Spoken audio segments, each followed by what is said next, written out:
안녕하세요. 오늘은 아주 오래전 세상이 처음 만들어졌을 때의 이야기를 들려드릴게요.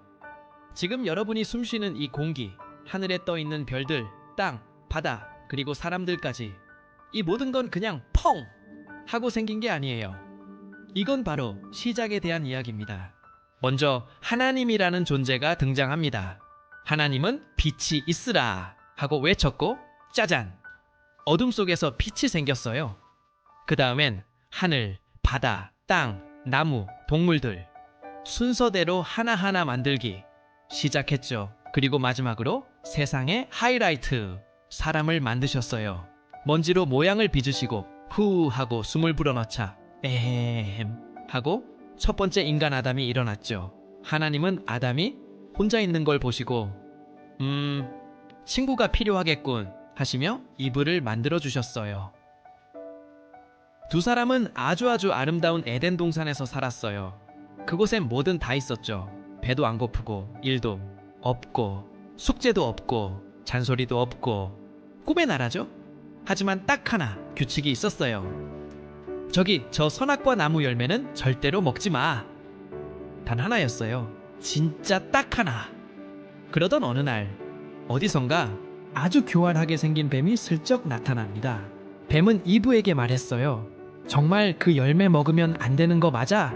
먹으면 똑똑해질걸. 거의 홈쇼핑 수준이었죠.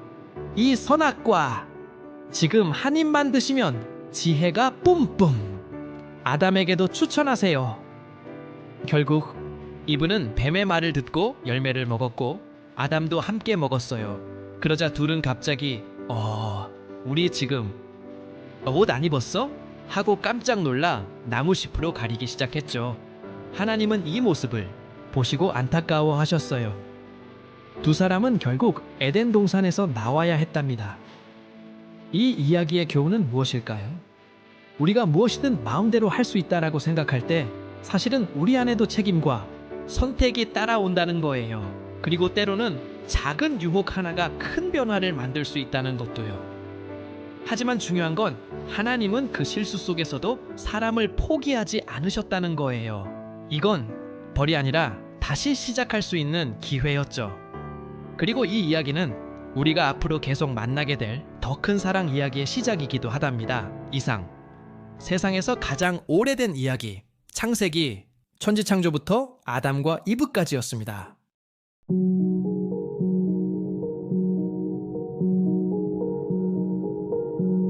옛날 아주 먼 옛날 하나님이 세상을 만드시고 아담과 하와라는 첫사람을 지으셨어요. 그 부부에게는 두 아들이 있었답니다. 형의 이름은 가인, 그리고 동생은 아벨이에요. 두 형제는 아주 다른 성격을 가지고 있었어요. 가인은 땅을 가꾸는 농부, 아벨은 양을 돌보는 목자였답니다.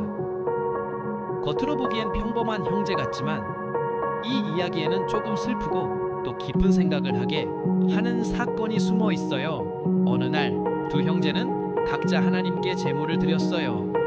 가인은 밭에서 난 곡식을, 아벨은 자기 양떼 중에서 가장 튼튼하고 건강한 첫 새끼 양을 골라 드렸죠. 그런데 이상하게도 하나님은 아벨의 제물은 기쁘게 받으셨지만 가인의 제물은 받지 않으셨어요. 그 이유는 단지 무엇을 드렸느냐 때문만은 아니었어요. 하나님은 사람의 마음, 그 속마음을 보셨던 거죠. 아벨은 정성스럽고 감사하는 마음으로 드렸지만 가인은 마지못해 대충 준비한 마음이었어요. 하나님은 그런 마음의 차이를 아셨던 거예요. 가인은 너무 속상했어요. 왜 내 제물은 안 받으신 거지? 마음이 점점 상처받고 질투가 생기기 시작했어요. 그리고 그 질투는 점점 분노로 바뀌었답니다. 어느 날 가인은 동생 아벨을 들판으로 불러냈어요. 가인은 동생 아벨에게 이렇게 말했어요. 우리 들판으로 나가자. 그리고 아무도 없는 그곳에서 가인은 분노를 이기지 못하고 동생 아벨을 죽이고 말았어요. 이것은 성경에 나오는 인류 최초의 살인 사건이에요. 형이 동생을 질투 때문에 해친 거죠. 하나님은 모든 걸 알고 계셨어요. 가인에게 조용히 물으셨어요. 가인아, 내 동생 아벨이 어디 있느냐? 가인은 고개를 돌리며 대답했어요. 몰라요. 제가 동생을 지키는 사람인가요? 하지만 하나님은 말씀하셨어요. 내 동생의 피가 땅에서 나에게 소리를 지르고 있구나. 가인은 벌을 받았어요. 더 이상 땅을 농사짓기 어렵게 되었고 세상을 떠돌게 되었죠. 하지만 하나님은 그를 완전히 버리지는 않으셨어요. 다른 사람이 그를 해치지 못하게 표시를 해주시고 가인이 살아갈 수 있도록 보호해 주셨어요. 이 이야기에서 우리가 배울 수 있는 것 많아요. 첫째, 하나님은 겉모습보다 마음을 보신다는 것. 둘째, 질투는 우리 마음을 망치고 관계를 깨뜨릴 수 있다는 것. 가인이 처음부터 자기 감정을 솔직히 털어놓고 동생을 미워하는 마음을 인정하고 도움을 구했다면 결과는 달라졌을지도 몰라요. 우리도 누군가를 부러워하거나 질투할 때가 있죠. 그럴 때 스스로에게 이렇게 물어봐요. 나는 지금 어떤 마음으로 행동하고 있지? 그리고 그 감정을 하나님께 이야기해 보세요. 비교보다 감사하는 마음을, 질투보다 사랑을 선택하는 것. 그게 바로 이 이야기가 우리에게 알려주는 진짜 교훈이에요. 다음 이야기에서도 더 놀라운 일이 우리를 기다리고 있어요. 옛날 옛적 세상이 처음 만들어지고 시간이 흘렀을 때 사람들은 점점 이기적이고 욕심 많아졌어요. 거짓말을 하고 남을 괴롭히고 서로 미워하기도 했죠. 세상을 창조하신 하나님은 그런 모습을 보고 마음이 아프셨어요. 이렇게는 안 되겠구나. 세상을 새롭게 해야겠다. 하지만 세상 모두가 나쁜 건 아니었어요. 그 가운데 노아라는 사람이 있었거든요. 노아는 착하고 성실하게 살았어요. 하나님은 그런 노아를 보고 크게 기뻐하셨어요. 어느 날 하나님이 노아에게 말씀하셨어요. 노아야, 너와 너의 가족을 지키기 위해 큰 배를 하나 만들어라. 이 세상에 큰 홍수가 올 거야. 준비해야 해. 노아는 깜짝 놀랐지만 믿음으로 하나님 말씀을 따르기로 했어요. 그래서 나무를 모으고 못을 갖고 큰 배를 만들기 시작했어요. 이 배를 방주라고 불러요. 그 크기 무려 3층짜리, 길이는 축구장보다 길었어요. 마을 사람들은 노아를 보며 비웃었어요. 하하하, 비도 안 오는데 무슨 배야? 노아는 좀 이상해졌나 봐. 하지만 노아는 신경 쓰지 않고 묵묵히 방주를 지었어요. 드디어 방주가 완성됐어요. 하나님은 이번엔 특별한 명령을 하셨어요. 모든 동물들을 한 쌍씩 방주에 태워라. 그래서 코끼리 2마리, 사자 2마리, 토끼 2마리, 크고 작은 동물들이 꼬리를 흔들며 줄줄이 방주로 들어왔어요. 그리고 마지막으로 노아와 가족들도 방주에 들어갔죠. 그 순간 하늘에서 빗방울이 떨어지기 시작했어요. 점점 활짝해 하늘은 열리고 땅에서도 불이 솟았어요. 세상이 불로 가득 차버렸어요. 하지만 노아와 가족 그리고 동물들은 따뜻한 광기 안에서 무사했어요. 긴 시간이 흘러 비가 멈추고 물이 서서히 빠지기 시작했어요. 노아는 새 한 마리를 날려보냈어요. 처음엔 새가 돌아왔지만 몇 번을 반복한 끝에 드디어 새가 나뭇가지를 물고 돌아왔어요. 드디어 땅이 나타났구나. 방주는 큰 산, 아라랏산 위에 멈춰섰어요. 노아와 가족 그리고 모든 동물들이 방주 밖으로 나왔을 때 하늘에는 커다란 무지개가 떴어요. 하나님은 약속하셨어요. 내가 다시는 세상을 홍수로 심판하지 않겠다. 이 무지개는 우리 사이의 약속이란다. 노아의 방주는 우리에게 중요한 걸 가르쳐줘요. 믿음, 인내, 그리고 하나님의 약속을 믿는 것. 때때로 세상 사람들이 우리를 비웃을 때도 옳은 길을 묵묵히 걸어가는 것. 그게 진짜 용기라는 거요. 그리고 기억하세요. 비 온 뒤엔 언제나 무지개가 찾아온다는 걸요.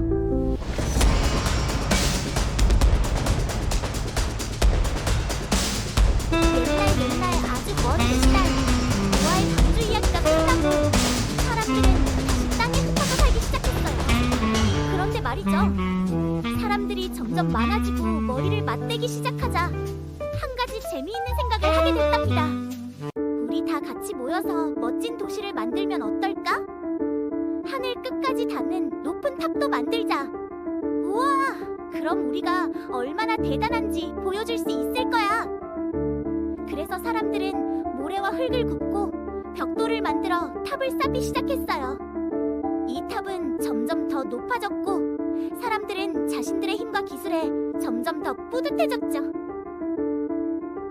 우리는 정말 대단해. 하늘까지 닿는 탑이라니. 이제 우리 이름은 영원히 기억될 거야. 흩어지지 말고 이 도시에 다 같이 살자. 그런데요, 이 모습을 지켜보던 하나님은 뭔가 마음이 편치 않으셨어요. 사람들이 협력하는 건 참 좋은 일이에요. 하지만 문제는 그들이 우리 힘으로 하나님처럼 대단해질 수 있어 라고 생각하기 시작한 거예요. 자기 힘만 믿고 하나님은 필요 없다고 여긴 거죠. 그래서 하나님은 사람들에게 언어를 나누셨어요. 갑자기 서로 말이 통하지 않기 시작했어요. 의라 마가투키라 사미 아라베가 사란. 에? 뭐라고? 도저히 못 알아듣겠어.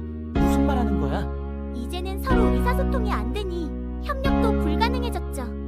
결국 사람들은 탑을 더 이상 쌓지 못하고 각자 말이 통하는 사람들끼리 흩어지게 되었답니다. 이 일이 일어난 곳이 바로 바벨이라는 도시였어요. 그래서 사람들은 이 사건을 바벨탑 이야기라고 부르게 되었답니다. 이 이야기는 단순히 탑을 쌓다 실패한 이야기가 아니에요. 하늘까지 닿는 탑보다 더 중요한 건 우리 마음이 어디를 향하고 있는지예요. 서로 협력하는 건 정말 멋진 일이에요. 하지만 그 마음속에 교만함이 자리 잡으면 결국 모든 게 흔들릴 수 있다는 걸 바벨탑이 우리에게 알려주는 거죠. 하늘보다 높은 마음이 아니라 하늘을 바라보는 겸손한 마음이 진짜 중요한 거 아닐까요? 하늘까지 닿으려 했던 사람들, 그들은 결국 무엇을 놓치고 있었을까요? 오늘 우리 마음의 탑은 어디를 향하고 있을까요?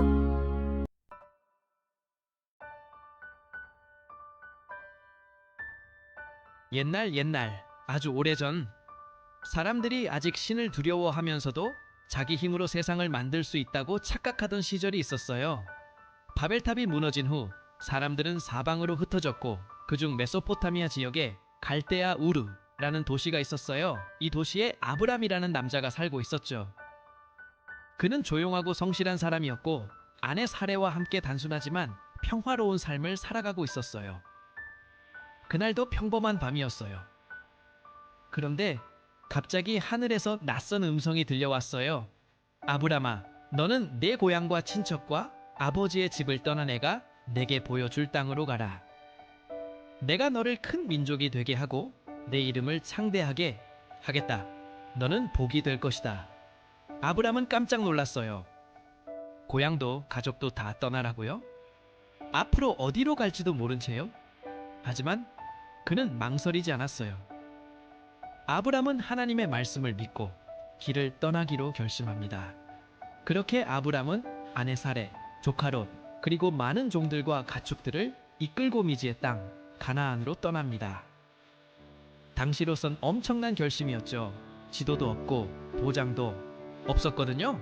여정은 길고 험했지만 그의 마음에는 하나님이 함께 하신다는 믿음이 있었습니다. 마침내 가나안에 도착했을 때 하나님은 다시 말씀하셨어요. 내가 이 땅을 너와 네 자손에게 주겠다. 하지만 아브람은 한 가지 고민이 있었어요. 자식이 없었거든요. 하나님의 약속이 정말 이루어질 수 있을까? 그는 조용히 제단을 쌓고 하나님께 예배를 드립니다. 그러던 중 큰 문제가 생겨요. 가나안 땅에 기근이 닥친 거예요. 비가 내리지 않고 땅은 말라가고 가축도 굶어가기 시작했어요. 아브람은 가족을 이끌고 남쪽 이집트, 즉 애굽으로 피난 가기로 해요. 하지만 이때 걱정이 생깁니다. 사레, 당신은 너무 아름다워. 애굽 사람들이 당신을 탐하면 나를 죽이고 당신을 빼앗을 수도 있어. 그러니까 당신을 내 누이라고 하자. 사레는 걱정했지만 남편의 말에 따르기로 해요. 그 선택이 어떤 결과를 낳을지 몰랐지만요.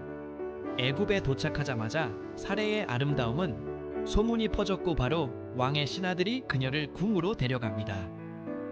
바로는 그녀를 자신의 아내로 삼으려 했죠. 아브람은 말도 못하고 가만히 있어야 했어요. 그는 자신의 선택 때문에 아내를 잃을까 두려웠고 하나님께 조용히 기도했어요. 그때 일이 벌어집니다. 바로의 집에 갑자기 병이 돌고 재앙이 닥쳐요. 이 여자가 네 아내였단 말이냐? 왜 거짓말을 했느냐? 내 집에 큰 재앙을 가져왔도다. 당장 떠나라. 이 여인과 내 모든 소유와 함께. 결국 아브람과 사레는 무사히 애굽을 빠져나와도 많은 재물과 가축, 종들을 이끌고 가나안 땅으로 돌아옵니다. 그는 실수했고 두려움에 빠졌지만 하나님은 여전히 그를 지키셨고 약속을 잊지 않으셨어요. 다시 돌아온 아브람은 제단을 쌓고 하나님께 감사의 기도를 드립니다. 아브람은 완벽하지 않았어요. 때론 실수하고 두려워하며 거짓말도 했어요. 하지만 그는 하나님의 말씀을 믿으려는 사람이었죠. 믿음의 첫걸음은 모든 걸 다 아는 게 아니라 한 걸음씩 따라가는 것에서 시작됩니다. 하나님은 우리의 연약함보다 우리의 믿음의 결단을 귀하게 보십니다. 다음 편 조카 롯과의 갈림길, 그리고 하늘의 별을 바라보는 밤. 아브람의 믿음은 어떻게 자라날까요? 제2편에서 계속됩니다.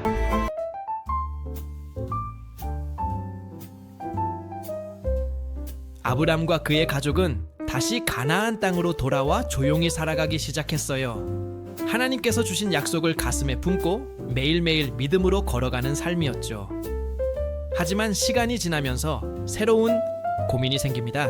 바로 너무 많아진 소유와 사람들 때문이에요. 아브람의 조카 롯도 많은 가축과 종들을 데리고 있었어요. 어느 날부터인가 두 사람의 목자들 사이에 싸움이 자주 일어났어요. 샘물은 우리 소들이 먼저 왔어. 아니요, 우리는 어제부터 여기서 지키고 있었어. 이대로 가다가는 가족끼리도 등을 돌릴 수 있는 상황. 그때 아브람이 먼저 나서서 조용히 말해요. 롯아, 우리는 한 가족이야. 싸우지 말자. 내가 왼쪽으로 가면 네가 오른쪽으로 가고, 네가 오른쪽으로 가면 내가 왼쪽으로 가마. 롯은 푸른 평야와 물이 풍부한 소돔 근처를 선택하고 떠났어요. 겉보기에 아주 좋은 땅이었죠. 아브람은 남은 땅에 머무릅니다. 그날 밤 하나님은 아브람을 밖으로 불러내셨어요. 하늘에는 셀 수 없는 별들이 반짝이고 있었죠. 하늘의 별들을 셀 수 있겠느냐? 네, 자손이 이처럼 많아질 것이다. 아브람은 잠시 하늘을 바라보다가 조용히 고개를 끄덕였어요. 지금은 아무것도 없지만 하나님을 믿기로 한 거죠. 성경은 이 순간을 이렇게 말해요. 아브람이 여호와를 믿으니 여호와께서 이를 그의 의로 여기셨다. 창세기 15장 6절. 하지만 시간이 흐르고 또 흘러 사레는 여전히 아이를 낳지 못했어요. 하나님의 약속은 도대체 언제 이루어지는 걸까요? 사레는 날이 갈수록 마음이 조급해졌어요. 내가 늙어버린 지금 하나님이 나에게 아이를 안 주시는 걸지도 몰라요. 아브람, 내 여종 하갈을 통해 아이를 낳으세요. 그 아이가 우리 아들이 되는 거예요. 아브람은 그 제안을 받아들였고 하갈은 곧 아이를 가지게 됩니다. 하갈은 아기를 가진 뒤 마음속에 교만이 생기기 시작했어요. 사레를 무시하기도 했죠. 사레는 괴롭고 속상했어요. 이건 다 당신 탓이에요. 아브라함을 탓하기 시작했어요. 아브람은 어찌할 바를 몰랐어요. 결국 하갈은 사레와의 갈등 끝에 집을 떠나 도망쳐 버려요. 그런데 그 광야에서 하나님의 천사가 하갈을 만나죠. 하갈아, 돌아가라. 내 아들 이스마엘도 큰 민족이 될 것이다. 하갈은 다시 집으로 돌아왔고 아들을 낳았어요. 그 이름은 이스마엘. 하나님이 들으셨다는 뜻이에요. 시간이 흘러 아브람이 99세가 되었을 때 하나님은 다시 나타나셨어요. 그리고 이번엔 아주 특별한 약속을 주시며도 사람의 이름까지 바꿔주십니다. 너의 이름은 이제 아브라함이라 하라. 많은 민족의 아버지가 될 것이기 때문이다. 하하하하하. 제가 100살인데요. 사레는 90살입니다. 사레도 이제 사라라 하라. 그녀는 민족들의 어머니가 될 것이다. 내가 반드시 사레에게 아들을 주겠다. 사라는 속으로 웃고 있었어요. 그 모습을 보시며 하나님은 말씀하셨어요. 그 아이의 이름을 이삭이라 하라. 웃음이라는 뜻이다. 하나님의 약속은 사람이 보기엔 너무 느려 보일 때가 있어요. 하지만 하나님은 단 한 번도 잊지 않으세요. 때가 되면 반드시 가장 좋은 방법으로 이루어 주십니다. 믿음은 지금 당장 이루어지는 게 아니라 하나님의 시간표를 기다리는 데서 자랍니다. 다음 편 예고 이삭이 태어났어요. 하지만 그 아이를 하나님께 바치라고요? 믿음의 진짜 시험이 시작됩니다. 제3편에서 계속 아주 먼 옛날 요단강 근처에는 두 개의 화려한 도시가 있었어요. 소돔과 고모라. 겉으로 보기엔 부자도 많고 집도 멋지고 사람들도 잘 살고 있었죠. 하지만 그 안에서는 끔찍한 일이 벌어지고 있었어요. 사람들은 남을 속이고 약자를 괴롭히고 부끄러운 행동도 서슴지 않았어요. 낯선 사람을 괴롭히는 건 기본이고 거짓과 폭력이 일상이었죠. 하나님은 이 도시를 보며 더 이상 참을 수 없었어요. 이 도시는 너무나 타락했구나. 내가 직접 확인하고 결정하겠다. 그래서 두 명의 천사가 소돔으로 향했어요. 그곳에서 정말 착한 사람이 남아있는지 회개할 마음이라도 있는지 마지막 기회를 주기 위해서였죠. 그런데 이 모든 소식을 아브라함이 들었어요. 왜냐고요? 그의 사랑하는 조카 롯이 바로 그곳 소돔에 살고 있었거든요. 아브라함은 하나님께 간절히 부탁했어요. 하나님, 그 도시에도 착한 사람이 있을 수 있어요. 50명, 아니 10명만 있어도 멸망시키실 건가요? 하나님은 말씀하셨어요. 그래, 10명만 있어도 그 도시를 용서하겠다. 그렇게 두 천사는 밤늦게 소돔에 도착했어요. 그런데 거기서 롯이 그들을 발견했죠. 천사인 줄은 몰랐지만 무언가 특별한 존재라는 걸 직감했어요. 여러분, 이곳은 위험해요. 밤거리에 계시면 안 됩니다. 제발 제 집에서 묵으세요. 롯은 정성껏 천사들을 대접하고 보호하려 했어요. 하지만 그날 밤 끔찍한 일이 벌어졌어요. 소돔의 남자들이 몰려와서 롯의 집을 모았었어요. 그리고 외쳤어요. 방금 들어온 그 낯선 사람들 내놔. 우리가 그들과 상관할 것이다. 여기서 상관하다는 말은 단순한 말이 아니에요. 그들은 천사들을 성적으로 학대하고 조롱하려 했던 거예요. 완전히 도덕과 양심을 잃어버린 행동이었죠. 롯은 문을 꾹 닫고 말했어요. 제발 이 약한 짓은 하지 마세요. 그들은 제 손님입니다. 하지만 사람들은 말도 안 듣고 문을 부수려 했어요. 그 순간 천사들이 롯을 끌어들이고 문을 닫으며 밝은 빛을 내었어요. 그리고 그 악한 자들은 눈이 멀어버려 더 이상 아무것도 못 보게 되었죠. 그제서야 천사들은 롯에게 말했어요. 이 도시는 끝났습니다. 하나님이 이제 더 이상 참지 않으십니다. 당장 가족을 데리고 떠나세요. 그리고 이 도시를 벗어나는 동안 절대로 뒤를 돌아보지 마세요. 롯은 급히 아내와 두 딸의 손을 잡고 도망쳤어요. 서둘러, 하나님이 말씀하셨어. 뒤돌아보지 말라고. 그들의 발걸음은 떨렸고 눈물도 흘렸지만 앞만 보며 산 쪽으로 달렸어요. 그런데 롯의 아내가 그만 멈춰서고 말았어요. 마음속에 이런 생각이 들었겠죠. 우리 집, 우리의 삶, 우리가 살던 도시, 정말 이대로 끝나는 걸까? 그녀는 결국 뒤를 돌아봤어요. 불타는 소돔, 검은 연기, 그리고 그 순간 그녀는 그대로 소금 기둥이 되어버렸어요. 하나님의 말씀을 어기고 과거에 미련을 두었기 때문이었어요. 그날 소돔과 고모라는 하늘에서 떨어지는 불과 요항에 휩싸여 완전히 사라졌어요. 롯과 두 딸만이 살아남았고 새로운 땅에서 조용히 다시 시작해야 했어요. 모든 것을 잃었지만 목숨만큼은 지킬 수 있었던 거예요. 이 이야기는 단순한 심판 이야기가 아니에요. 우리에게 아주 중요한 물음을 던져요. 내가 속한 세상은 정의롭고 따뜻한가? 나는 타인의 고통을 외면하고 있진 않은가? 하나님의 경고를 귀담아 듣고 있는가? 그리고 또 하나, 과거의 미련에 머무르기보다 앞으로 나아갈 수 있는가? 롯의 아내처럼 뒤를 돌아보면 놓쳐버리는 것이 생길 수도 있어요.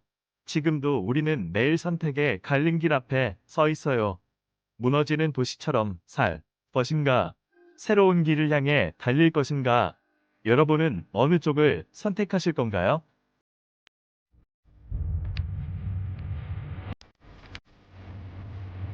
드디어 아브라함과 사라의 가정에 놀라운 일이 일어났어요. 정말 오래 기다렸던 그날 사라가 아들을 낳은 거예요. 사라의 나이 무려 90살. 그리고 아브라함은 100살이었죠. 하나님이 나를 웃게 하셨어요. 누구든지 이 이야기를 들으면 나와 함께 웃을 거예요. 그래서 아이의 이름은 이삭과 웃음이라는 뜻이에요. 하나님의 약속은 너무 늦은 것 같았지만 가장 완벽한 순간에 이루어진 거예요. 이삭은 무럭무럭 자라났어요. 아브라함과 사라는 매일매일 그를 바라보며 기뻐했죠.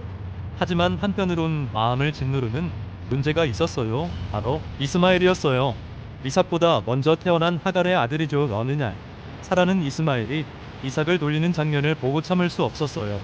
아브라함, 하갈과 그 아들을 내보내주세요. 이삭과 함께 이 유산을 나눌 순 없어요. 아브라함은 몹시 괴로웠어요. 이스마엘도 자기 아들인데 어떻게 쫓아낼 수 있을까요? 그때 하나님이 말씀하셨어요. 사라의 말대로 하라 하지만 걱정하지 말라. 이스마엘도 내가 흉민족이 되게 하겠다. 그리고 아브라함은 하갈과 이스마엘을 눈물로 떠나보냅니다. 이는 아브라함의 마음에 오래도록 남았겠지요. 세월이 흐르고 이삭이 소년이 되었을 무렵 하나님은 아브라함에게 다시 말씀하셨어요. 하지만 이번 명령은 너무도 이해할 수 없는 것이었어요. 아브라함아, 내 사랑하는 아들, 내 외아들 이삭을 데리고 모리아 땅으로 가라니까 내게 지시할 산에서 그를 제물로 바쳐라. 아브라함은 말이 나오지 않았어요. 이삭은 하나님의 약속 그 자체였거든요. 그런 아들을 제물로 바치라니요. 하지만 아브라함은 다음날 아무 말 없이 아들과 함께 산을 향해 떠났습니다. 이삭은 나무를 짊어지고 아브라함은 칼과 불을 들고 둘은 묵묵히 산을 오릅니다. 한참을 걷던 이삭이 물었어요. 아버지, 불과 나무는 있는데 번제할 어린 양은 어디 있어요? 내 아들아, 하나님께서 자신을 위한 번제물을 예비하실 거란다. 아브라함은 흔들리지 않으려 애썼지만 그 발걸음 하나하나가 너무도 무거웠어요. 마침내 산 꼭대기에 도착했어요. 아브라함은 제단을 쌓고 그 위에 나무를 정리하고 그 위에 이삭을 묶어 눕혔어요. 이삭은 아무 말 없이 아버지를 바라볼 뿐이었어요. 그 눈에는 의심도 두려움도 없었어요. 그저 아버지를 믿고 있는 눈빛이었어요. 아브라함은 떨리는 손으로 칼을 들었어요. 그리고 이삭을 향해 내리치려는 그 순간 아브라함아, 예, 여기 있습니다. 그 아이에게 손대지 마라. 이제야 네가 하나님을 경외하는 줄 알았다. 네가 내 아들, 내 외아들까지도 아끼지 않았구나. 그때 숲 속에 뭔가 움직이는 소리가 들렸어요. 숲풀에 한 마리 수상이 뿔이 걸려 있었던 거예요. 아브라함은 그 수상을 제물로 바치며 눈물을 흘렸어요. 감사와 안도의 눈물이었죠. 그 산의 이름은 여호와 이레, 하나님께서 예비하셨다는 뜻이에요. 그날 아브라함은 더 깊이 알게 되었어요. 하나님의 약속은 결코 변하지 않으며 하나님은 언제나 필요한 것을 준비해 주신다는 것, 이 믿음이다. 이해할 수 없을 때도 하나님을 신뢰하는 것, 그것이 바로 아브라함이 보여준 믿음이었어요. 그 믿음은 이삭에게 그리고 또 다른 세대에 결국 우리에게까지 이어지고 있어요. 하나님은 때때로 우리의 믿음을 체험하시지만 그 끝엔 언제나 여호와 이레, 하나님의 준비가 있습니다. 셋병에 걸치는 아브라함의 여정을 따라가 보았어요. 그는 완벽한 사람이 아니었지만 하나님의 말씀을 믿고 따라간 사람이었죠. 그의 이야기를 통해 우리도 믿음의 걸음을 내디딜 수 있길 바라며 여기서 인사드릴게요. 감사합니다. 다음 편 예고 성경에서 강력한 고난을 만났던 자 욥 이야기를 합니다. 다음 편에서 계속됩니다.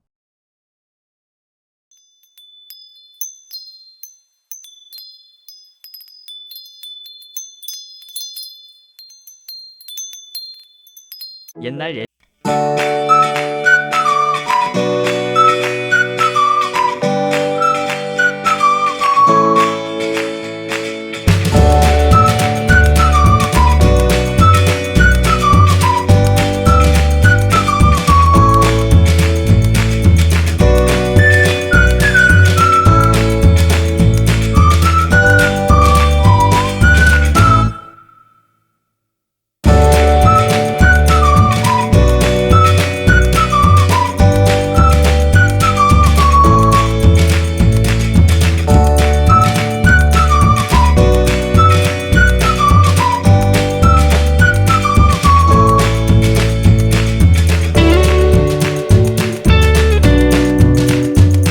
말하는 여인이 있다면 그녀가 바로 하나님이 정하신 이삭의 아내임을 알겠습니다. 기도를 마치자마자 리브가라는 젊고 아름다운 여인이 나타났습니다. 종이 용기를 내어 부탁했죠. 저에게 물을 조금 마시게 해주시겠습니까? 리브가는 기꺼이 물을 건네며 말했어요. 마시세요. 그리고 당신의 낙타들에게도 물을 길어다 드리겠습니다. 그 순간 종의 눈은 커다랗게 열렸어요. 이분이 바로 하나님께서 보내신 분이구나. 리브가는 힘든 일을 마다하지 않고 10마리가 넘는 낙타가 배부르게 마실 때까지 계속 물을 퍼다 주었어요. 그 따뜻한 마음과 친절에 종은 감격했죠. 결국 종은 리브가의 집으로 가서 모든 이야기를 전했고 리브가의 가족은 이것이 하나님의 뜻임을 깨닫고 기쁘게 허락했습니다. 그리고 마침내 리브가는 낙타를 타고 이삭을 만나러 갔어요. 이삭은 그녀를 보고 큰 위로와 사랑을 느꼈고 그날부터 두 사람은 서로의 동반자가 되었답니다. 하지만 이야기는 여기서 끝나지 않아요. 시간이 흘러 두 사람은 오랫동안 아이가 생기지 않아 마음 아파했지만 하나님은 결국 그들의 기도를 들으시고 쌍둥이 아들을 주셨어요.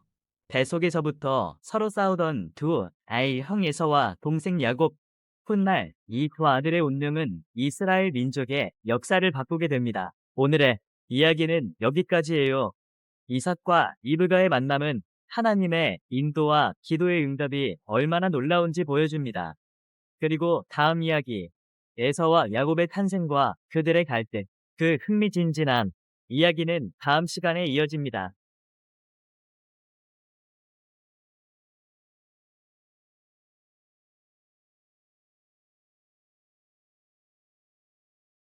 옛날 아브라함의 아들 이삭과 리브가 사이에서 쌍둥이가 태어났습니다.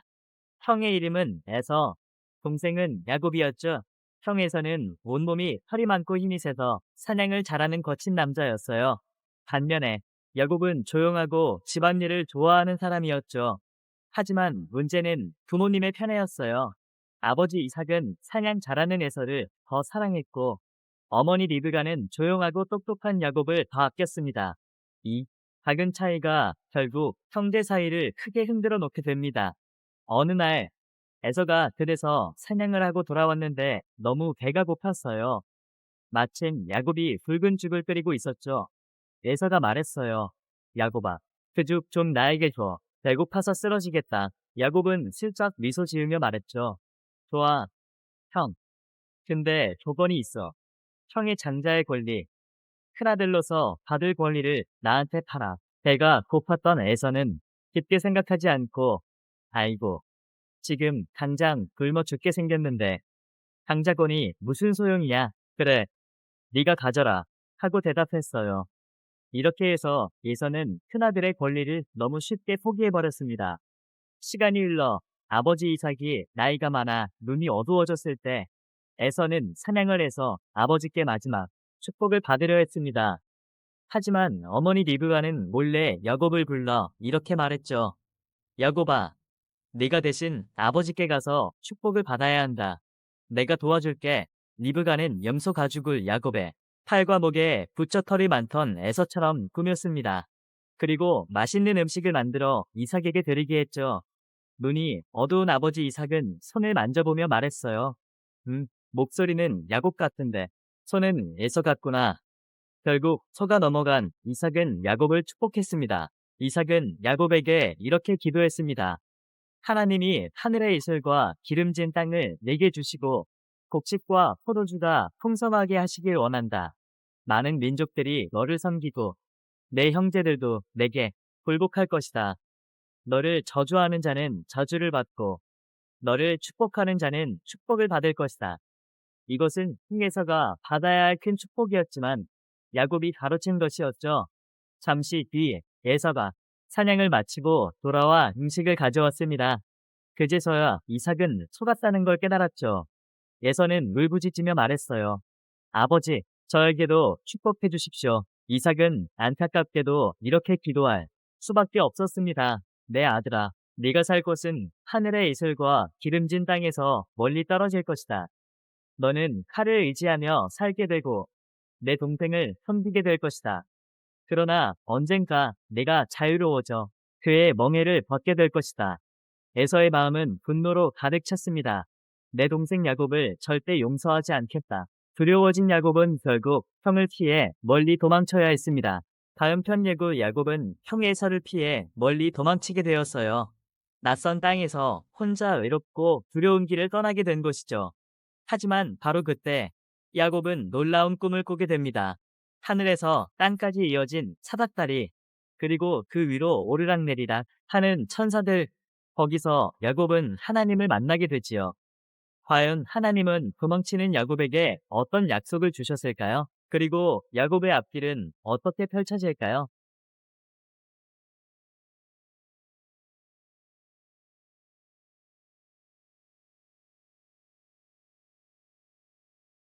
여러분, 인생에서 도망치고 싶었던 순간이 있나요? 모든 게 무너지고 갈 곳도 의지할 사람도 없는 상황 말이에요.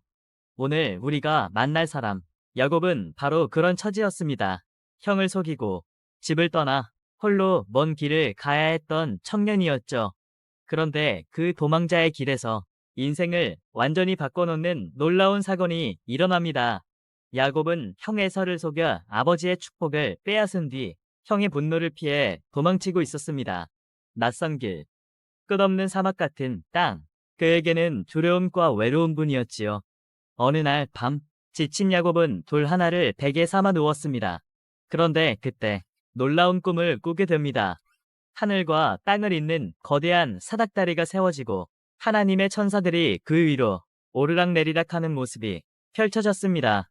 그리고 사닥다리 꼭대기에는 하나님께서 서 계셨습니다. 하나님은 야곱에게 말씀하셨습니다. 야곱아, 두려워하지 말라. 내가 너와 함께 할 것이다. 네가 지금 누워있는 이 땅을 너와 내 자손에게 주겠다. 내 자손은 온 세상에 퍼지고 너를 통해 모든 민족이 복을 받을 것이다. 내가 어디로 가든 너를 지키고 반드시 다시 이 땅으로 돌아오게 할 것이다. 외로운 도망자 야곱에게 하나님은 나는 너를 버리지 않는다는 약속을 주셨습니다. 야곱은 깜짝 놀라 잠에서 깨어났습니다. 그리고 이렇게 고백했죠. 정말로 하나님이 여기 계셨구나. 나는 몰랐네. 그는 돌 베개를 세워 기둥을 만들고 기름을 부으며 그곳을 베델, 즉 하나님의 집이라 불렀습니다. 그리고 이렇게 서원했죠. 하나님, 주님이 저와 함께 하신다면 제가 얻는 것의 10분의 1을 하나님께 드리겠습니다. 야곱의 인생은 이제 더 이상 혼자가 아니었습니다. 하나님이 동행한다는 약속이 그의 마음을 붙잡았기 때문이지요. 그 후 야곱은 다시 길을 떠나 외삼촌 라반이 사는 하란 땅에 도착했습니다. 길고 힘든 여정 끝에 도착한 곳은 우물이 있는 들판이었지요. 그곳에서 야곱은 양떼를 몰고 오는 한 소녀를 보게 됩니다. 그녀의 이름은 라헬. 야곱은 첫눈에 그녀에게 마음을 빼앗겼습니다. 헬이 우물가에 도착하자 야곱은 힘을 다해 큰 돌을 굴려 우물을 열고 직접 물을 길어 라헬의 양떼에게 먹였습니다. 그리고는 자신이 이삭의 아들임을 밝히며 눈물을 글썽였지요. 멀고 낯선 땅에서 만난 가족, 그리고 아름다운 라헬. 야곱의 외로운 마음은 순식간에 따뜻해졌습니다. 야곱은 라반의 집에서 지내게 되었고 라헬을 아내로 맡고 싶다고 말했습니다. 라반은 이렇게 답했습니다.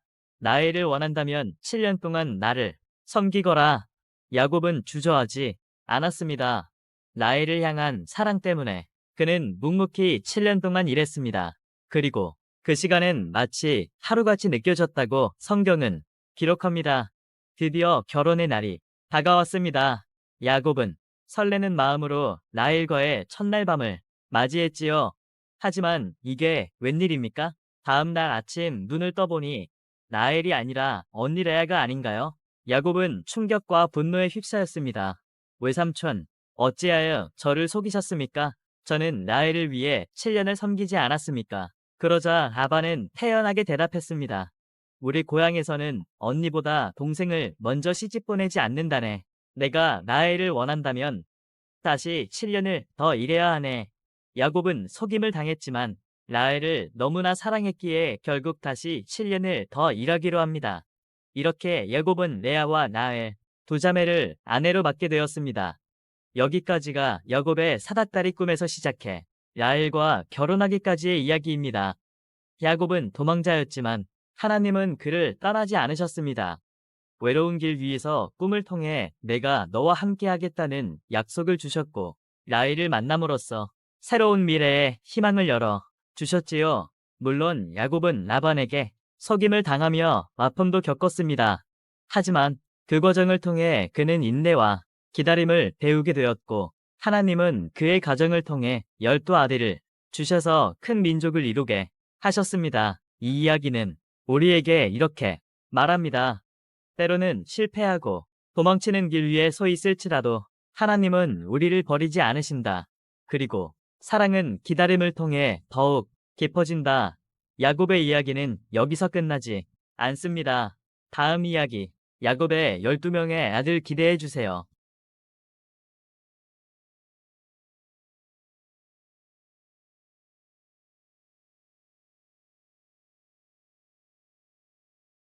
여러분, 오늘은 한 가족의 특별한 이야기를 들려드리려 해요. 주인공은 야곱이라는 사람이에요. 야곱은 믿음의 사람 아브라함의 손자이자 이삭의 아들이었죠. 어느 날 야곱은 외삼촌 라반의 집으로 먼 길을 떠나게 되었습니다. 그곳에서 야곱은 운명 같은 사랑을 만나요. 바로 아름다운 라헬이었어요. 야곱은 그녀를 보는 순간 마음을 빼앗겼습니다. 이 사람과 결혼해야겠다 결심했죠.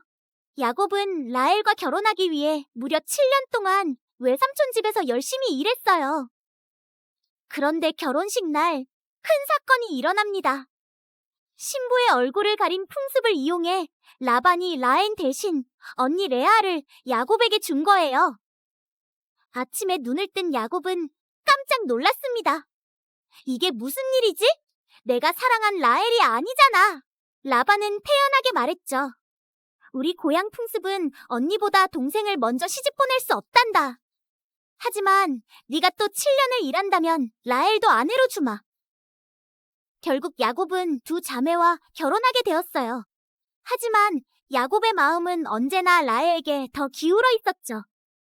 레아는 늘 서운함과 외로움을 느껴야 했습니다. 그런데 하나님은 레나의 눈물을 보셨습니다. 그래서 레아에게 아들들을 허락하셨죠. 레아는 첫째 르우벤, 둘째 시므온, 셋째 레위, 넷째 유다를 차례로 낳습니다. 아이가 태어날 때마다 레아는 이제는 남편이 나를 사랑해주겠지 하며 하나님께 감사했어요. 반면 라헬은 오랫동안 아이가 생기지 않아 너무 괴로웠습니다. 그래서 고대 사회에서 흔히 하던 방법을 택했죠.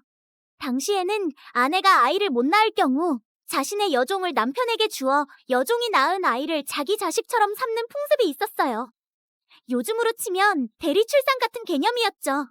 그래서 라헬은 여종 비라를 야곱에게 주었습니다. 비라는 야곱과의 사이에서 두 아들을 낳았는데 그들이 바로 단과 납달리예요. 라헬은 이 아이들을 보며 하나님이 내 억울함을 풀어주셨구나 라고 기뻐했습니다. 그 모습을 본 레아는 마음이 조급해졌습니다. 그래서 자신도 여종 실바를 야곱에게 주었어요. 실바는 두 아들을 낳았는데 그들이 바로 갓과 아셀입니다. 이후 하나님은 다시 레아테를 여셔서 다섯째 이사갈, 여섯째 스불론, 그리고 딸 디나를 주셨어요. 마지막으로 하나님은 라헬의 오랜 눈물에도 응답하셨습니다. 라헬은 드디어 첫 아들 요셉을 낳았고 훗날 막내 베냐민도 태어나게 됩니다. 이렇게 해서 야곱에게는 무려 12명의 아들이 생겼습니다.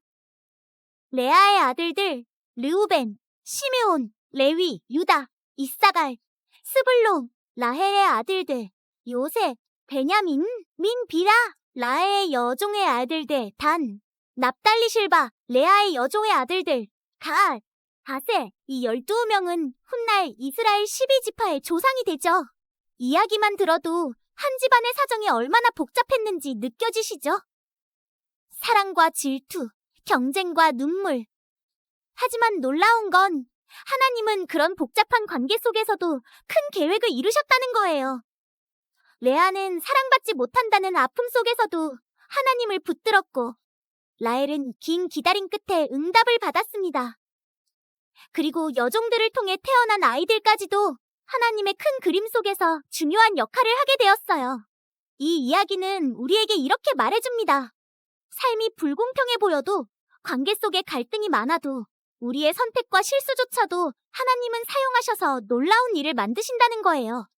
그러니 혹시 지금 마음이 힘든 상황에 있다면 레아와 라헬의 이야기를 기억하세요. 눈물과 기도는 결코 헛되지 않고 결국 하나님은 우리의 삶을 선한 길로 이끌어 가신답니다. 다음 편, 예디어 고향으로 돌아가는 야곱, 그리고 그곳에서 만나게 될 형 에서와의 만남 기대해주세요.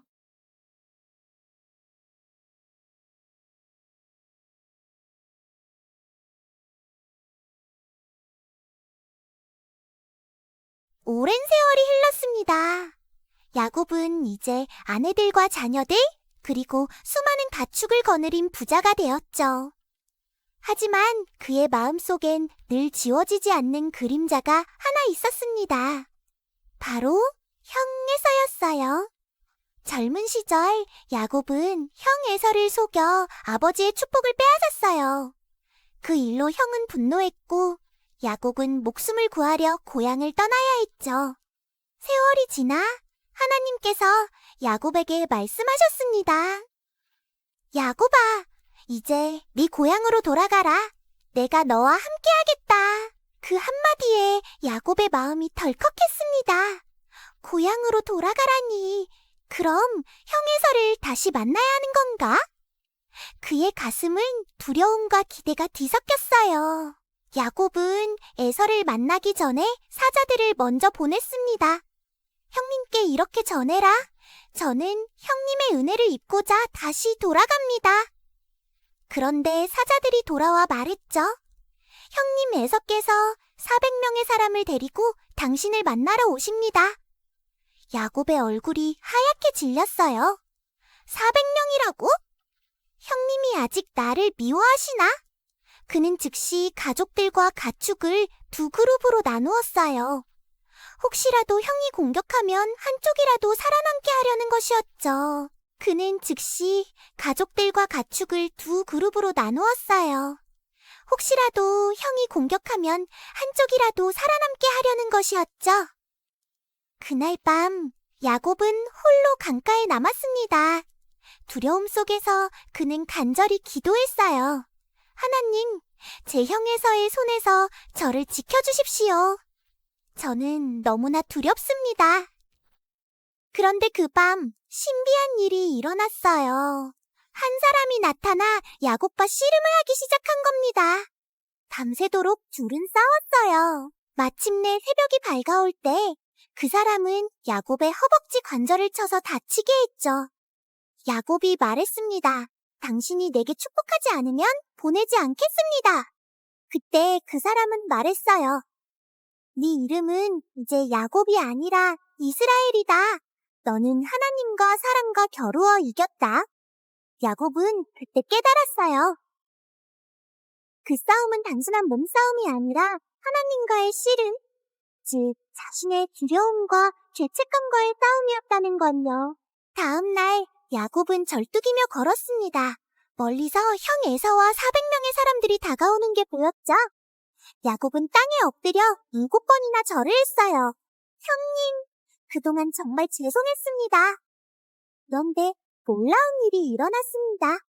에서가 달려오더니 야곱을 꽉 껴안은 거예요. 그리고는 함께 울었죠. 동생아, 이제 됐다. 나도 너를 그리워했단다. 김형제는 그렇게 오래 오랜 살에 살은 철을 프로를 다시 형제로 받아들였습니다. 야곱은 마음 깊이 깨달았습니다. 하나님께서 내 형의 마음을 바꿔주셨구나. 이건 내 힘이 아니라 하나님의 은혜야. 야곱이 형 에서를 만나러 가는 길은 단순한 여행이 아니었습니다. 그건 과거의 잘못을 마주하는 용기의 길, 그리고 용서와 화해의 길이었죠. 우리도 살아가다 보면 누군가에게 상처를 주거나 혹은 상처를 받을 때가 있잖아요. 그때 필요한 건 용기 있게 먼저 다가가는 마음이에요. 야곱처럼 두려워도 한 걸음 내디딜 때 하나님은 우리의 관계를 회복시켜 주십니다. 오늘 이 이야기 혹시 여러분 마음속에 떠오르는 누군가가 있다면 그 사람을 떠올리며 이렇게 말해보세요. 나도 이제 화해하고 싶어. 그게 바로 야곱이 이스라엘이 된 순간처럼 우리 안에 진짜 변화가 시작되는 순간이니까요. 다음 편 예고 야곱의 12아들 중 최의 아들 요셉. 요셉의 고난과 그 역경 가운데 애굽의 총리가 되기까지 하나님의 계획에 대해 알아보아요.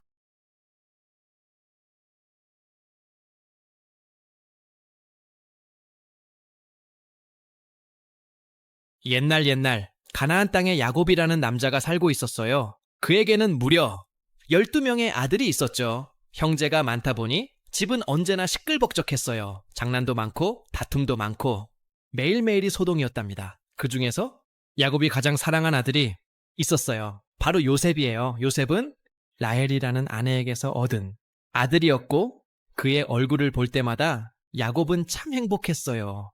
그래서일까요? 야곱은 요셉에게만 색색이 예쁜 옷, 채색 옷을 만들어 입혔죠. 그런데 그게 문제였어요. 형들은 속으로 생각했어요.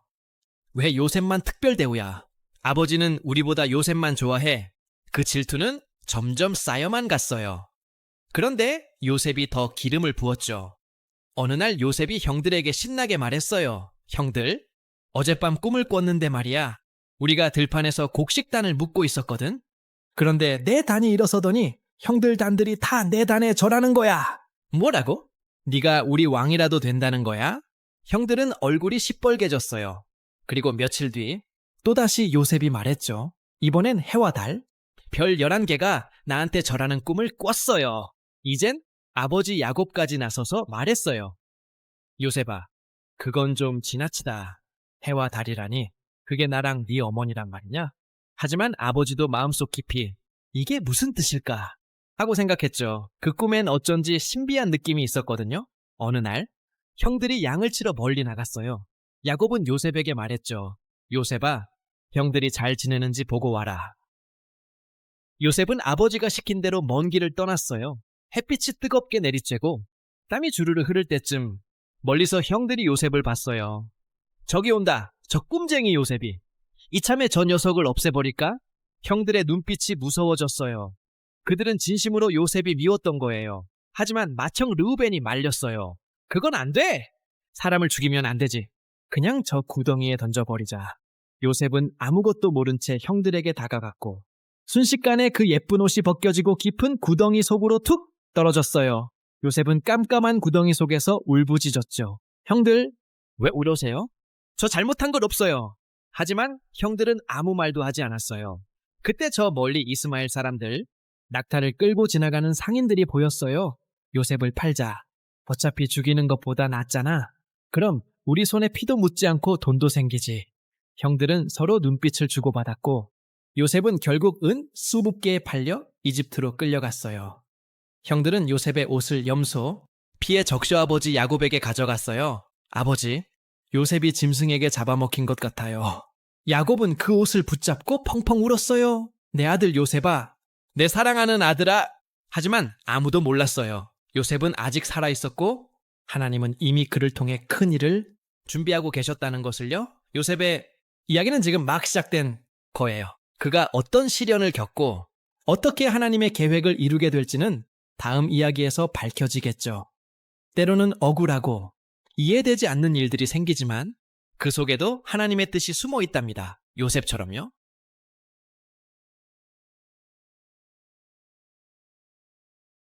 이집트 거대한 피라미드가 하늘 아래 솟아있고 강겐 사람들의 노랫소리가 흘러나오는 땅떡 그곳에 한 히브리 청년이 있었습니다. 그의 이름은 요셉. 그는 아버지 야곱의 사랑을 듬뿍 받았지만 형들의 시기와 미움으로 이집트의 노예로 팔려왔습니다. 요셉은 하루아침에 가족과 자유를 잃었지만 믿음만큼은 놓지 않았습니다. 그는 자신을 보내신 분이 하나님이심을 믿었어요. 그래서 원망보다 감사로, 포기보다 성실로 하루를 살았습니다. 요셉은 이집트 왕의 신하 보디발의 집으로 팔려갔습니다. 보디발은 왕의 경호대장이자 권력자였죠. 노예로 들어온 요셉은 처음엔 허드렛 일만 맡았지만 그는 일을 대충 하지 않았습니다. 먼지를 털 때도 조용히, 식탁을 정리할 때도 정직하게 늘 묵묵히 최선을 다했어요. 그의 손이 닿는 곳마다 정리되고 그가 나서는 일마다 평화가 찾아왔습니다. 보디발은 곧 알아차렸죠. 이 청년은 보통 사람이 아니다. 그는 요셉에게 집안의 모든 것을 맡겼습니다. 요셉이 관리하자 집안의 일은 번창했고 가축은 불어나고 사람들은 평안해졌습니다. 이집트 사람들은 속삭였죠. 요셉이라는 청년은 신의 축복을 받았대. 하지만 인간의 질투는 언제나 복을 시샘합니다. 보디발의 아내는 요셉을 흠모했습니다. 그의 성실함, 그의 눈빛, 그리고 그의 믿음까지도. 그러나 요셉은 단호했습니다. 나는 주인의 신뢰를 깨뜨릴 수 없습니다. 그리고 하나님께 죄를 지을 수 없습니다. 그녀는 상처받은 자존심을 감추지 못했습니다. 결국 거짓을 꾸몄습니다. 요셉이 자신을 해치려 했다고 그렇게 거짓을 울부짖었죠. 모든 증거는 요셉에게 불리했습니다. 아무리 결백을 주장해도 노예의 말은 귀 기울여지지 않았습니다. 그날 요셉은 쇠사슬에 묶여 감옥으로 끌려갔습니다. 보디발은 마음속으로 그가 죄가 없음을 알았지만 체면과 분노는 그의 입을 막았습니다. 요셉의 세상은 무너진 듯 보였습니다. 그는 이제 죄수의 신분이 되었고 자신을 믿어주는 사람은 단 한 명도 없었죠. 하지만 요셉은 그 감옥에서도 절망하지 않았습니다. 그는 조용히 기도했습니다. 하나님, 저는 억울하지만 당신의 계획을 믿습니다. 감옥은 차갑고 어두웠습니다. 절망에 짓눌린 사람들의 신음이 메아리쳤죠. 하지만 요셉은 달랐습니다. 그는 불평하지 않았고 주어진 일을 묵묵히 해냈습니다. 지친 죄수들에게는 따뜻한 말을 건넸고 쓰러진 이를 일으켜 세웠습니다. 그의 말 한마디, 그의 미소 하나가 감옥에 공기를 조금씩 바꾸어 놓았습니다. 간수장은 요셉을 주목했습니다. 이 사람은 어둠 속에서도 빛을 내는군. 결국 그는 요셉에게 감옥의 관리를 맡겼습니다. 세분 죄수가 아닌 감옥 속의 질서를 세우는 지도자가 되었죠. 어느 날 왕의 신하 두 사람이 감옥에 들어왔습니다. 술을 맡은 관원장과 떡 굽는 관원장이었습니다. 그들은 밤새 이상한 꿈을 꾸고 괴로워했죠. 요셉은 조용히 물었습니다. 무슨 꿈을 꾸셨습니까? 꿈의 뜻은 하나님께 있지 않습니까? 그들은 각각 자신의 꿈을 이야기했습니다. 요셉은 하나님께 구하고 그 뜻을 해석했습니다. 한 사람은 3일 후 복직될 것이고 한 사람은 처형될 것이라고 모두 그대로 이루어졌습니다. 요셉은 복직되는 관원장에게 부탁했습니다. 당신이 왕께 돌아가시면 제 억울함을 전해주세요. 하지만 인간의 기억은 참 짧았습니다. 그는 요셉을 잊었고 요셉은 다시 조용히 기다렸습니다. 2년이란 긴 시간이 흘렀습니다. 요셉은 여전히 감옥에 있었지만 그의 믿음은 더 깊어지고 단단해졌습니다. 어느 날 이집트의 왕 파라오가 괴이한 꿈을 꾸었습니다. 7마리의 살찐 소가 나타났다가 뒤어나온 7마리의 마른 소에게 잡아먹히는 꿈, 그리고 또 다른 꿈, 좋은 이삭 7개가 마른 이삭, 7개에게 삼켜지는 꿈. 왕은 불안했습니다. 모든 지혜자와 점술사를 불러 해석을 요구했지만 아무도 그 뜻을 풀지 못했습니다. 그때 술 맡은 관원장이 기억했습니다. 왕이시여, 감옥에 있을 때 제 꿈을 맞춘 히브리 청년이 있었습니다. 요셉은 급히 왕 앞에 불려왔습니다. 깎고 씻고 옷을 갈아입고 그의 인생이 바뀔 순간이 찾아온 것이죠. 요셉은 왕의 꿈을 듣고 조용히 말했습니다. 저는 아닙니다. 그러나 하나님께서 그 뜻을 알려주실 것입니다. 그는 분명하게 해석했습니다. 7해 동안 풍년이 들고 그 다음 7해에는 큰 기근이 찾아올 것입니다. 지금부터 곡식을 모아야 합니다. 왕은 감탄했습니다. 이보다 지혜로운 자가 어디 있겠는가? 요셉, 너를 이집트의 총리로 삼겠다. 그날 쇠사슬은 풀리고 감옥의 죄수였던 요셉 은왕의 반지를 손에 끼었습니다. 그는 풍년의 해 동안 곡식을 모으고 기근이 찾아오자 사람들의 생명을 구했습니다. 그의 지혜와 믿음은 나라를 살렸습니다. 요셉은 말했습니다. 형들이 나를 판 것은 악했지만 하나님은 그 일을 선으로 바꾸셨습니다. 요셉의 인생은 고난의 연속이었지만 그 고난 하나하나가 하나님의 섭리 속에 엮여 있었습니다. 감옥은 요셉을 가두지 못했고 억울함은 그의 믿음을 꺾지 못했습니다. 그의 삶은 우리에게 이렇게 말합니다. 하나님은 보이지 않아도 늘 우리 인생의 깊은 곳에서 일하고 계신다. 다음 편. 예고하지만 이야기는 여기서 끝나지 않습니다. 기근이 온 세상에 번졌고 멀리 가나안 땅에서도 굶주림의 소식이 들려옵니다. 그리고 요셉의 형들이 이집트로 내려옵니다. 그들은 양식을 구하러 온 것이었죠. 그들이 서 있는 곳, 그들의 앞에 있는 그 총리는 바로 그들이 버린 동생 요셉이었습니다. 과연 요셉은 그들을 용서할 수 있을까요? 다음 이야기 요셉, 형들과의 눈물의 재회 계속됩니다.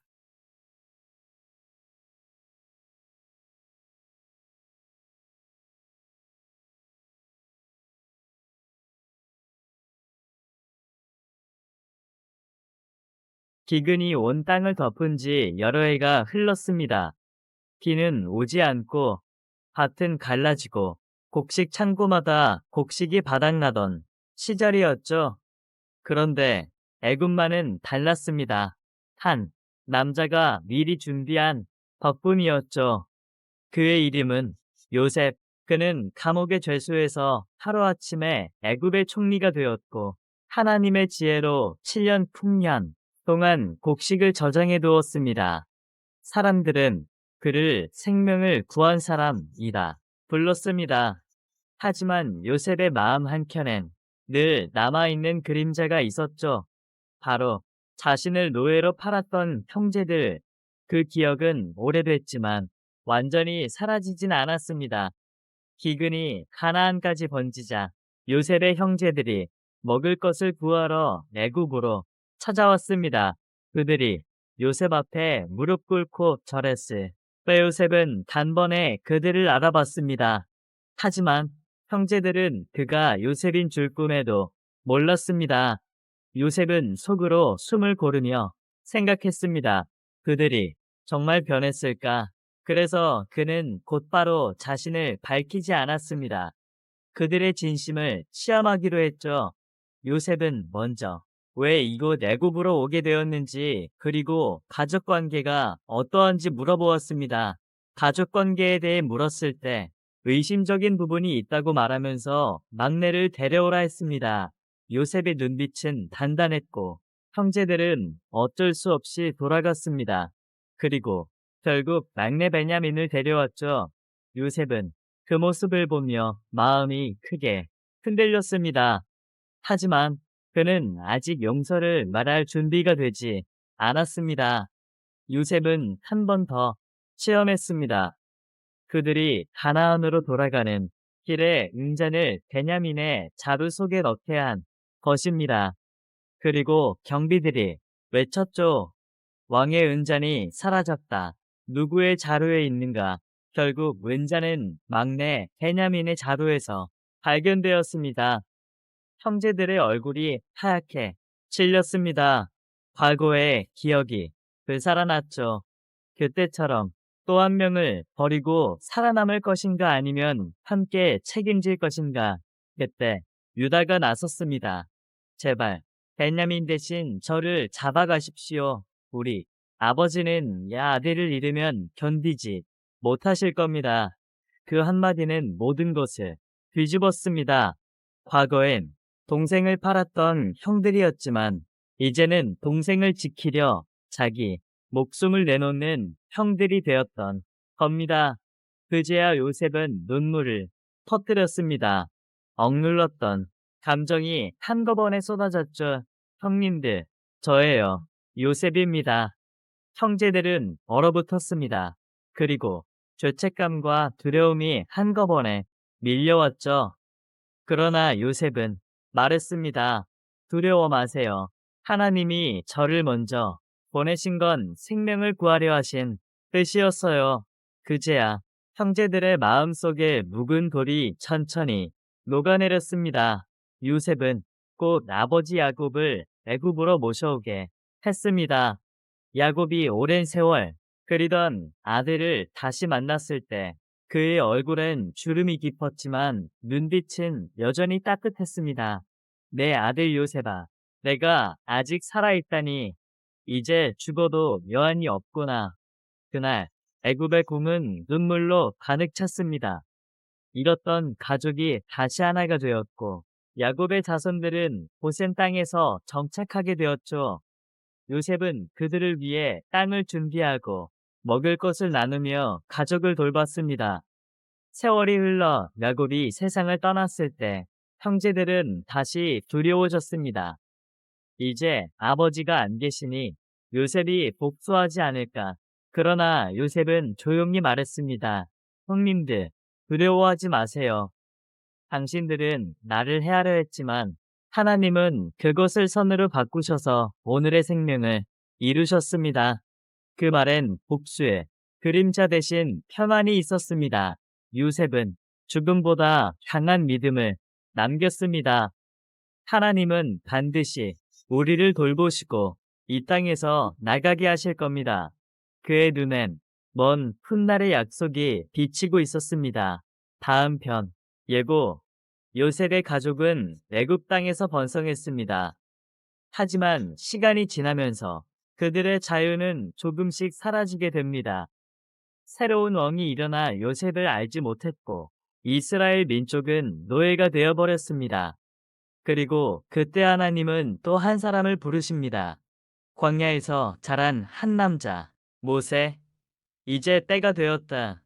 내 백성을 애굽에서 인도하여 내라. 새로운 이야기의 막이 오릅니다. 다음 편 출애굽기. 노예에서 자유로 약속의 땅을 향하여.